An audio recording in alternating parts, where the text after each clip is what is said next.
अंकित और अनु भाई बहन थी। माँ बाप के देहांत के बाद बड़ी बहन अनु ने दिन रात मेहनत करके अंकित की देखरेख की और उसे पढ़ा लिखा कर पैरों पर खड़ा किया था। दोनों भाई बहन खुशी खुशी रह रहे थे। एक दिन, दीदी मुझे जॉब मिल गई है। अरे वाह भैया, तेरी मेहनत सफल हुई। मेरी मेहनत नहीं दीदी, आपकी मेहनत। अगर पापा के निधन के बाद मेरी जिम्मेदारी आपने उठाती तो ये सब नहीं हो पाता। मेरी सफलता सिर्फ आपके बलिदान की वजह से है दीदी। कुछ महीनों बाद अंकित की शादी सीमा से हुई। सीमा बड़ी ही चालाकी से अनु से मीठा मीठा बोलकर घर का सारा काम करवा लेती थी और खुद अंकित के साथ घूमा फिरा करती थी।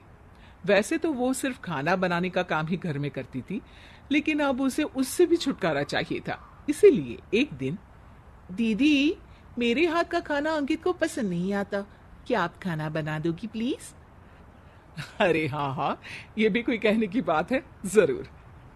सीमा इस बात से मन ही मन बड़ा खुश होती है और अगले दिन के झाड़ू पोछे के काम से छुटकारा पाने के लिए एक और तरकीब लड़ाती है। हॉल में जोर जोर से कराहने लगती है। उसके कराहने की आवाज सुनकर अनु हॉल में भागती हुई आती है। क्या हुआ सीमा? दीदी लगता है मेरी कमर अकड़ गई है।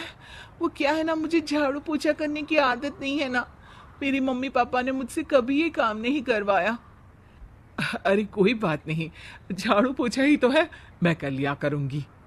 ऐसे ही धीरे धीरे सीमा ने घर के सारे कामों का बोझ अनु पर डाल दिया। घर का सारा काम अनु करती थी, फिर भी सीमा को अनु से छुटकारा चाहिए था। इसलिए एक दिन वो अंकित के ऑफिस से लौटने से ठीक पहले ढेर सारे कपड़े लेकर धोने का नाटक करने बैठ जाती है। अरे सीमा, इतने कपड़े? अब क्या करूं, अकेली पड़ जाती हूँ, करना तो मुझे ही है ना। अरे दीदी से मदद ले लेती। अच्छा, ताकि सारा जमाना कहे कि भाभी बड़ी ननद से काम करवा रही है।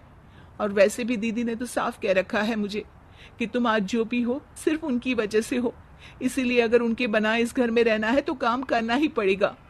ये सब सुनकर अंकित को बहुत गुस्सा आ गया। उसने अनु को बुलाकर कहा, दीदी ये घर पापा ने बनाया था और इसमें मेरा भी हिस्सा है और मुझे वो चाहिए। ये सुनकर अनु को बुरा तो लगता है, मगर वो दूसरे ही दिन घर का बंटवारा करने के लिए वकील के पास चली जाती है। वहां से लौटते हुए अनु का एक्सीडेंट हो जाता है, जिससे वो दोनों पैरों से अपंग हो जाती है। अब मजबूरन उसकी पूरी देखरेख सीमा को करनी पड़ती है। एक दिन सारे कामों से थक कर सीमा अंकित से कहती है, अजी सुनते हो, अब मुझसे तुम्हारी ये बहन की सेवा ना होगी। अगर कल तक तुम इसका बंदोबस्त नहीं करते तो मैं घर छोड़कर चली जाऊंगी। अरे ये कैसी बातें कर रही हो, इस हालत में वो कहाँ जाएंगी? मैं कुछ नहीं जानती, बस कल ये इस घर में मुझे दिखनी नहीं चाहिए। अंकित अपनी बीवी की जिद के आगे हार मान लेता है और अनु को शेल्टर होम में छोड़ आता है। 3 महीने बाद, अजी सुनते हो, ये आपके लिए एक पार्सल आया है, ये लीजिए। अरे इसमें तो घड़ी है और एक चिट्ठी भी है। दिखाइए तो। अरे वाह, बड़ी ही सुंदर घड़ी है, लेकिन ये आपको भेजी किसने? पता नहीं, शायद चिट्ठी में कुछ लिखा हो। आशा करती हूँ ये घड़ी तुम्हें पसंद आएगी। रक्षाबंधन की बहुत शुभकामनाएं, तुम्हारी दीदी अनु। चिट्ठी पढ़कर अंकित की आंखें भर आती है। मैं दीदी को लेने जा रहा हूँ सीमा। अरे घड़ी भेज तो दी उन्होंने, अब क्यों जाना उनके पास? देखा सीमा, दीदी हमसे दूर जाकर भी हमारे बारे में ही सोचती है, और एक हम है जो उनकी सेवा से बचने के लिए उन्हें शेल्टर होम छोड़ा है। तुम्हारी बातों में आकर मुझसे ये क्या पाप हो गया। मैं जा रहा हूँ दीदी को लेने, और जब मैं वापस आऊं तो तुम मुझे हमारे घर में मत दिखना। इतना कहकर अंकित अनु को लेने निकल जाता है।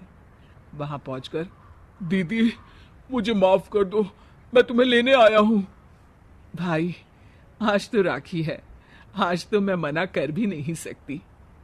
दोनों घर पहुंचते हैं। अरे सीमा, तुम अभी तक यहीं हो? निकल जाओ इस घर से। अरे वाह अंकित, फिर वही गलती कर रहे हो तुम।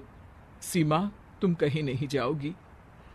दीदी मुझे माफ कर दो, मुझसे गलती हो गई। सीमा, आज ये समय माफी मांगने का नहीं है, राखी की तैयारी करने का है। चलो तैयार हो जाओ, तुम्हारे भैया के घर भी तो जाना है ना।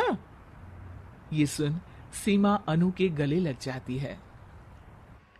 कैसी लगी आपको ये कहानी? प्लीज़ इस चैनल को सब्सक्राइब करें, लाइक करें और वीडियो को ज़्यादा से ज़्यादा शेयर करें। हर हर महादेव।